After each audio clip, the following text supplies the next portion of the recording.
Video game hype. There's nothing more powerful or unstoppable in the industry than hype. It has caused many a fan to lose their faith in gaming when their most anticipated title releases and it doesn't meet their hype-induced expectations. I have crippling depression. If you're even mildly interested in video games, it's nearly impossible for you to not know of the existence of Elden Ring.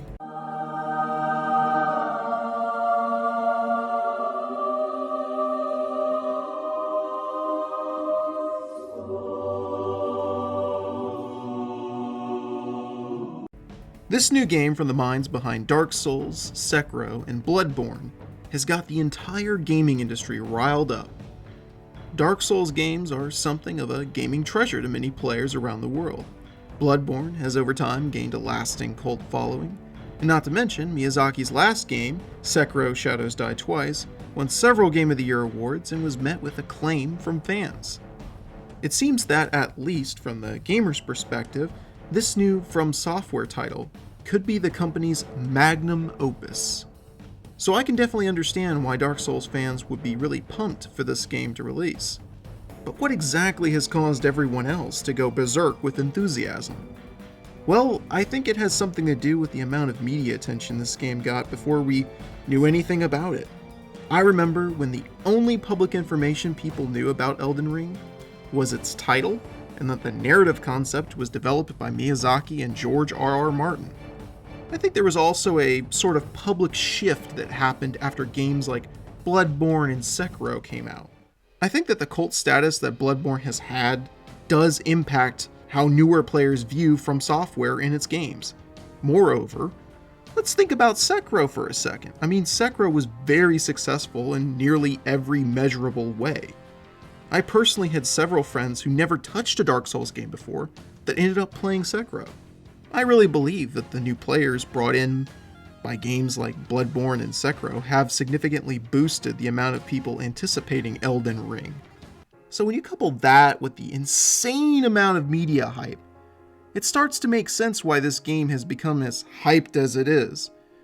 Not to mention, I think there is a considerable amount of attention surrounding George R.R. Martin's involvement with the story and lore, which has also helped to propel the game's cultural status. As I look forward to giving Elden Ring a try for myself, I can't shake the feeling that the game won't live up to its titanic mountain of hype. There's an eerie feeling of kinship with the hype buildup that occurred with Cyberpunk 2077. And even if it didn't launch in a broken state, the game which the marketing and media attention had built up in the eyes of gamers wasn't what they got at launch. As a result, Cyberpunk 2077 became a big letdown for many players. The last thing anyone wants is for Elden Ring to fail, especially for Dark Souls fans who undoubtedly see this game as the spiritual successor to their favorite franchise. But you really can't blame me for being cautious and attempting to avoid setting expectations that might be unrealistic. What happens if this game comes out and it's not legendary, or industry-defining, or even considered better than, any other FromSoftware game? Does that mean it wouldn't be a success, or that it would somehow be a bad game? I would certainly hope that's not the case. Here's a question which I would like everyone to think about. What if Elden Ring is not a masterpiece? What if it's just a good game?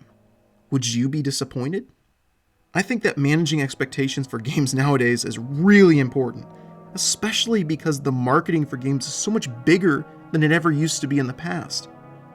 This is just another unfortunate byproduct of the modern gaming era, wherein we see games built up to impossible heights before they are even released.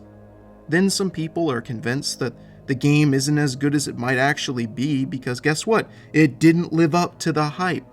I think Elden Ring will be a good game, and I can't wait to delve into its open world fantasy.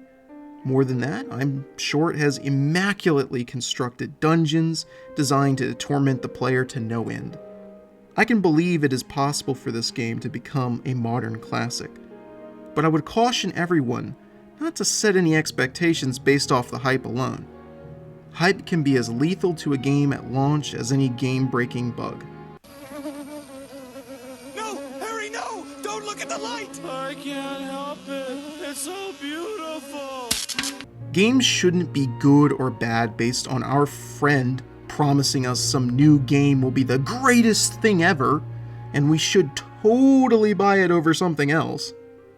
We should all play a game for ourselves and evaluate it based on its own merits. If it's fun and worth your money, so much the better. Riding the hype train is addictive and can be fun because it's fueled by hope and adrenaline, right? I mean, there's this rush of enthusiasm which people get swept up in. I've been there before. We all have. Believe me, I understand. However, as Elden Ring approaches the finish line, I'm seeing another game getting treated like a disappointment because it wasn't this industry-shifting sequel that was an instant Game of the Year call-out. That game is Horizon Forbidden West. People are online, like right now, complaining about pointless issues that don't affect whether or not the game is actually good. I've heard from some people playing it that they love the game. To them, it's good. But apparently seeing a game score lower than a 90 on Metacritic has got people like... My point in saying this, don't let other people's expectations for Elden Ring ruin your experience with it. Who knows? Maybe to one of you, Elden Ring will be your favorite game. For others, it might be a disappointment. I sincerely hope that people won't let the hype ruin Elden Ring, no matter how it turns out. And with that, the video has come to an end. If you enjoyed it, please consider subscribing, clicking that like button, and hitting the little bell for notifications so you don't miss out on any new videos as soon as they drop. Thank you all so much, and have yourself a great day.